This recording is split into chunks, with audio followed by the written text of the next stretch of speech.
श्री शिवाय नमस्तुभ्यम दोस्तों, शिव शक्ति उपाय चैनल में आपका हार्दिक स्वागत है। संकष्टी चतुर्थी की व्रत कथा। आज हम आपको अपनी वीडियो में संकष्टी चतुर्थी की व्रत कथा सुनाने वाले हैं।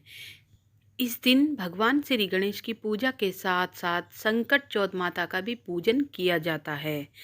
इस दिन तिल और गुड़ की लड्डू बनाए जाते हैं, जिन्हें कहानी सुनते समय हाथ में लेकर कहानी सुनी जाती है और साथ ही कुछ लड्डू दान के लिए भी प्लेट में रखे जाते हैं। संकट चौथ व्रत कथा। बोलो गणेश भगवान की जय, चौथ माता की जय। अब सभी मेरे साथ मिलकर बोलो गणेश भगवान की जय हो। इस कथा को सुनने से, एकाग्र मन से, सच्चे निष्ठा से साथ सुनने से आपके सभी संकट दूर होंगे और आपको जीवन में कभी भी धन की कमी नहीं होगी। एक शहर में देवरानी और जेठानी रहती थी। जेठानी बहुत अमीर थी, परंतु देवरानी बहुत ही गरीब थी। देवरानी का पति जंगल से लकड़ियां काटकर शहर में बेचा करता था और अक्सर बीमार ही रहता था। इस वजह से देवरानी को जेठानी के घर में काम करना पड़ रहा था, अर्थात देवरानी जेठानी के घर का सारा घर का काम करती थी। बदले में जेठानी बचा हुआ खाना और पुराने कपड़े देवरानी को दे देती थी। इसी से देवरानी का घर चल रहा था। माघ महीने में देवरानी ने तिल चौथ का व्रत किया। देवरानी ने 5 रुपए के तिल और गुड़ लाकर तिलकुटा बनाया। पूजन करके कथा सुने और तिलकुटा छीके में रख दिया। सोचा कि चांद उगने पर चंद्रमा को अर्घ देकर तिलकुटे का भोग लगाकर ही कुछ खाऊंगी। कथा सुनने के बाद वह जेठानी के घर चली गई। खाना बनाकर उसने जेठानी के बच्चों से कहा, बच्चों आओ खाना खा लो। बच्चे बोले, जब माँ खाएगी हम तभी खाएंगे। फिर उसने अपने जेठ जी से कहा, जेठ जी आप खाना खा लीजिए। जेठ बोला कि मैं अकेला नहीं खाऊंगा, जब सभी खाएंगे मैं तभी खाऊंगा। जेठानी ने देवरानी को कहा, आज तो किसी ने भी अब तक खाना नहीं खाया, तो मैं तुम्हें खाना कैसे दूं? तुम सुबह बचा हुआ खाना ले जाना। देवरानी के घर पर पति, बच्चे और सभी आस लगाए बैठे थे कि माँ आएगी और पकवान मिलेंगे, क्योंकि आज तो त्योहार है। जब बच्चों को पता लगा कि आज तो रोटी भी नहीं मिलेगी, तो बच्चे रोने लगे।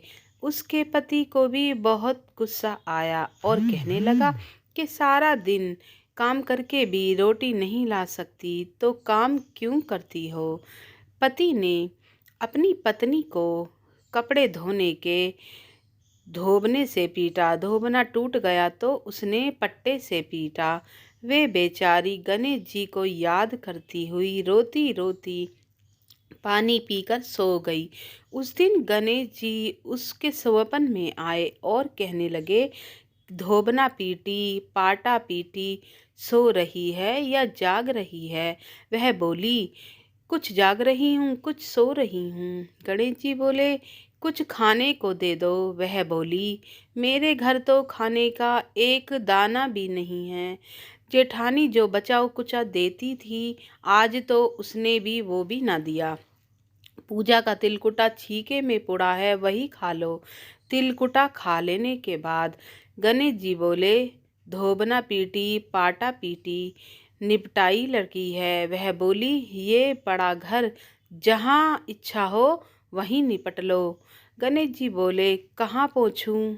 उसे बहुत गुस्सा आया और मेरे सिर से पूछ लो। और कहाँ पहुँचोगे? सवेरे देवरानी उठी तो देखकर हैरान रह गई। पूरा घर हीरे मोतियों से जगमगा रहा था। उसके माथे पर हीरे मोतियों के टीके जगमगा रहे थे। उस दिन देवरानी जेठानी के यहाँ काम करने भी नहीं गई। बड़ी देर तक राह देखने के बाद जेठानी ने बच्चों को बुलाने भेजा। उसने सोचा कल खाना नहीं दिया था, शायद देवरानी बुरा मान गई है। बच्चे देवरानी को बुलाने के लिए घर गए। चाची चाची चलो, माँ ने बुलाया है, सारा काम पड़ा है। देवरानी जेठानी आपस में सुनाने का मौका नहीं छोड़ती।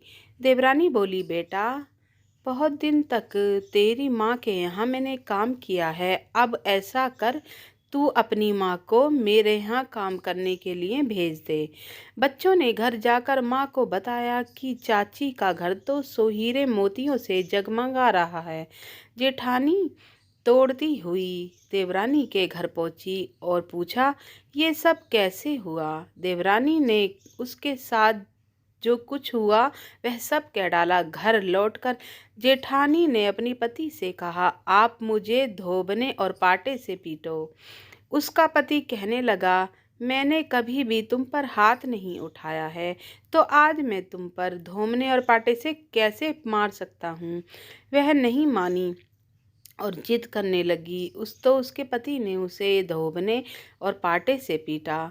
जेठानी ने ढेर सारा घी डालकर चूरमा बनाया, छीके में रखकर सो गई।